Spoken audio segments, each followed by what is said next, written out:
प्रणाम मुखिया जी। खुश रह खुश रह। का हो, का हाल चाल बा? का बताई कि का हाल चाल बा? काहे हो? हमार लड़का आज 2-3 दिन से खाना नहीं खे खा।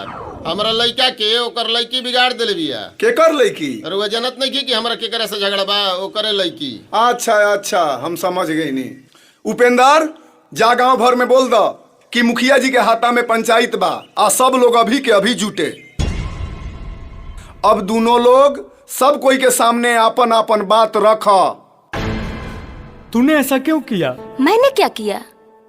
तूने ऐसा क्यों किया? मैंने क्या किया यार? तूने नहीं किया था प्यार। मैंने कब किया प्यार? तूने नहीं किया था प्यार। अरे मैंने कब किया यार? मैंने कब किया यार? जान मेरी जान मन बचपन का प्यार मेरा भूल नहीं जाना रे। जैसा मेरा प्यार है जान तुझे किया है, बचपन का प्यार मेरा भूल नहीं जाना रे। बकवास बंद करो। करती थी वादे कभी 7 जन्म के, रहेंगे हम सिर्फ तेरे ही बनके। पल भर में सारा इज्जत नीलाम कर दिया, अजीब लगते हैं आज तेवर सनम के। अरे बेटा तनी होश में बोल, ना तो सब जोश ठंडा हो जाई।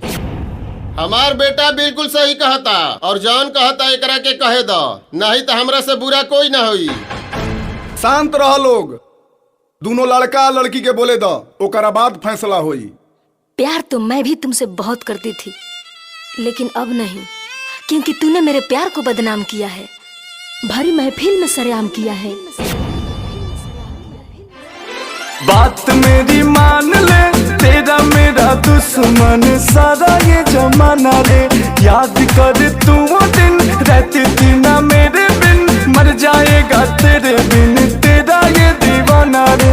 बचपन का प्यार मेरा भूल नहीं जाना रे। अगर तुम सच में मेरे से प्यार नहीं करती तो खा कसम और पूरे समाज के सामने सच्चाई बता। चाहती तो तू भी थी मुझे, अब डरती है जमाने से। बहुत दर्द होता है दिल में सच को छुपाने से। सोचा न था कभी होगा ऐसा मंजर प्यार का, अरे सोचा न था कभी होगा ऐसा मंजर प्यार का। क्या फायदा महफिल में खुद का तमाशा बनाने से।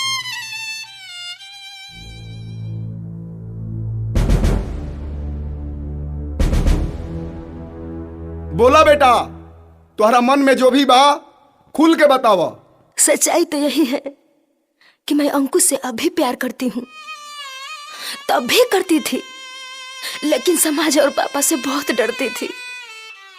हम तुलो के प्यार के सम्मान करतानी, और तुलो के प्यार हमरा कबूल बा।